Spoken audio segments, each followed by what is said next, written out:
کیا کبھی ایسا پیغام دینا پڑا جسے لوگ نہیں سننا چاہیں گے؟ شاید وہ کڑوی حقیقت، انتباہ تبدیلی کی اپیل ہو۔ اگر ایسا ہے تو اب خود کو یرمیا سے جوڑے۔ اس حصے میں ہم دیکھتے ہیں کہ یرمیا ایک پاک خدا اور سرکش لوگوں کے درمیان کھڑا ہے۔ اس کا پیغام واضح تھا، توبہ کرو ورنہ سزا کے لیے تیار ہو جائے۔ سننے کے بجائے لوگوں نے اس کے خلاف ہے کر اس کی جان خطرے میں ڈالی۔ کیوں؟ کیونکہ سچائی اکثر سننا مشکل ہوتی ہے اور اسے قبول کرنا اس سے بھی زیادہ مشکل۔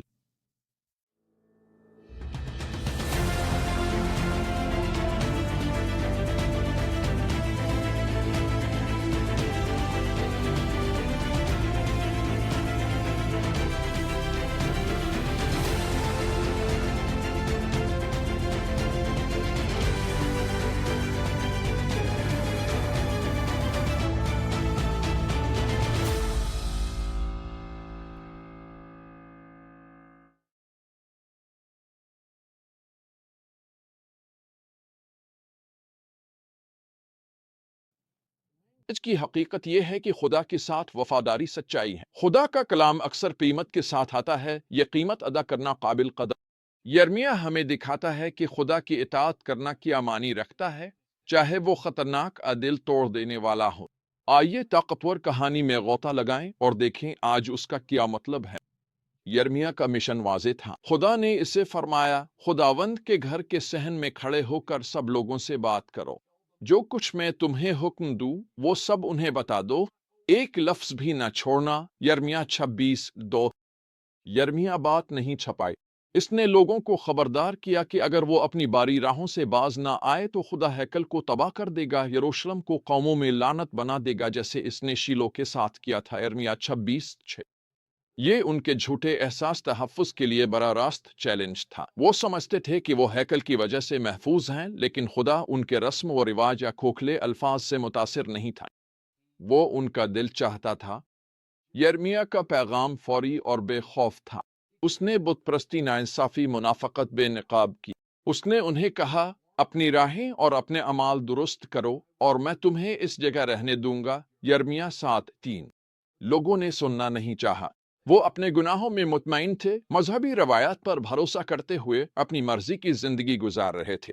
یرمیا کے الفاظ نے ان کے اس فریب کو توڑ دیا اور اس سے وہ سخت ناراض ہو گئے۔ یرمیا نے بات مکمل کی۔ کاہنوں، نبیوں اور لوگوں نے اس کے خلاف شور مچایا، تجھے مرنا چاہیے۔ یرمیا 26:8۔ انہوں نے اس پر غداری کا الزام لگایا کہ وہ ہیکل اور وہ چاہتے تھے کہ اسے ہمیشہ کے لیے خاموش کر دیا جائے، مگر یرمیا اپنی جگہ ڈٹا رہا۔ نہ وہ پیچھے ہٹا، نہ پیغام نرم کیا، بلکہ اس نے کہا، جو خداوند نے مجھے اس گھر اور اس شہر کے خلاف نبوت کرنے کو بھیجا ہے، میں تمہارے ہاتھ میں ہوں، جو بھی اچھا درست سمجھو میرے ساتھ کرو۔ یرمیا 26:12-14۔ یرمیا کو خطرہ معلوم تھا، لیکن اسے اپنی بلاہٹ کا بھی علم تھا۔ وہ خدا کی نافرمانی کرنے کے بجائے موت کا سامنا کرنے کے لیے تیار تھا۔ یہ پہلا موقع نہیں تھا کہ یرمیا کو مخالفت ملی۔ اس سے پہلے اس کے آبائی شہر اناتوت کے لوگوں نے اس کی نبوتوں کی وجہ سے اسے مار ڈالنے کی سازش کی تھی۔ یرمیا 11:8-18-23 تک۔ انہوں نے کہا، آؤ درخت اور اس کے پھل کو تباہ کریں، زندوں کی سرزمین سے کاٹ دیں۔ یرمیا 11:19۔ لیکن خدا نے یرمیا کی حفاظت کی۔ اس نے سازش ظاہر کی اور وعدہ کیا، جو اس کی جان کے در پہ ہیں عدالت لائے گا۔ موت کی دھمکیوں کے باوجود بھی یرمیا نے خدا کی وفاداری میں حوصلہ پایا۔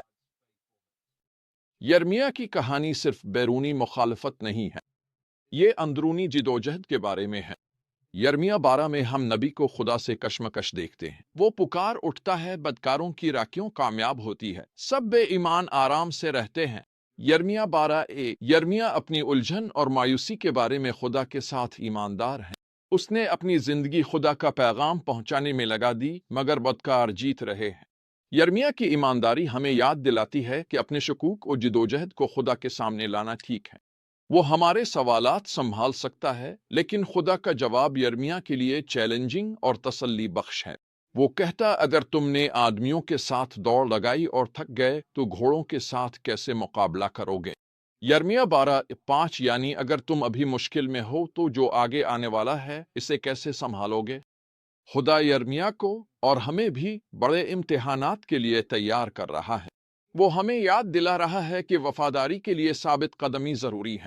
ہم مشکل وقت میں ہار نہیں مان سکتے۔ ہمیں خدا پر بھروسہ رکھنا ہے، چاہے ہم اس کے طریقے نہ سمجھ سکیں۔ یرمیہ کی کہانی ہماری اپنی زندگیوں میں حوصلے اور وفاداری کی دعوت ہے۔ یہ ہمیں چیلنج دیتا ہے، کیا ہم خدا کی سچائی کے لیے کھڑے ہونے کو تیار ہیں، چاہے وہ غیر مقبول یا خطرناک ہو؟ ہم انصاف، گناہ کو بے نقاب کرنے اور لوگوں کو خدا کی طرف بلانے کے لیے تیار ہیں، چاہے ہمیں قیمت چکانی پڑے۔ بات یہ ہے کہ خدا کے ساتھ وفاداری اکثر قیمت کے ساتھ آتی ہے۔ اس کا مطلب دوستوں کو کھونا، تنقید سہنا، یہاں تک کہ اپنی حفاظت کو خطرے میں ڈالنا ہو سکتا ہے، لیکن یہ قیمت چکانا قابل قدر ہے۔ جب ہم خدا کے لیے کھڑے ہوتے ہیں تو ہم سچائی، انصاف اور ابدی زندگی کے ساتھ کھڑے ہوتے ہیں۔ ہم دنیا کو دکھا رہے ہیں کہ خدا کے راستے اختیار کرنے کے قابل ہیں، چاہے اس کی کوئی بھی قیمت ہو۔ اسی کے ساتھ یرمیہ کی کہانی ہمیں یاد دلاتی ہے کہ ہمیں یہ چیلنجز اکیلے نہیں جھیلنے پڑتے۔ خدا ساتھ ہے۔ وہ ہماری مشکلات دیکھتا ہے، ہماری فریادیں سنتا ہے اور اپنے وقت پر انصاف لانے کا وعدہ کرتا ہے۔ یرمیہ کی زندگی اس بات کی زبردست مثال ہے کہ ایک ٹوٹے ہوئے دنیا میں خدا کے ساتھ وفادار رہنا کی امانی رکھتا ہے۔ اس نے مخالفت، جان سے مارنے کی دھمکیاں اور یہاں تک کہ اپنے اندر شکوک و شبہات کا بھی سامنا کیا، لیکن اس نے کبھی سچ بولنا نہیں چھوڑا۔ اس کی کہانی ہمیں بھی یہی چیلنج دیتی ہے کہ ہم بھی خدا کے لیے کھڑے ہوں، چاہے کوئی بھی قیمت ہو۔ آپ انتخاب کریں گے، کیا آپ خدا کے لوگوں کی طرح ہوں گے جنہوں نے خدا کے پیغام کو رد کیا اور اس کے نبی کے خلاف ہوئے؟ آپ یرمیہ کی طرح ہوں گے جس نے مشکل وقت میں بھی ایمان مضبوطی سے قائم رہنا سیکھا؟ انتخاب آپ کا ہے۔ یاد رکھیں، خدا آپ کے ساتھ ہے اور اس کی سچائی کے لیے کھڑا ہونا قابل قدر ہے۔ حوصلہ مند رہیں، وفادار رہیں اور یرمیہ کی مثال پر چلیں۔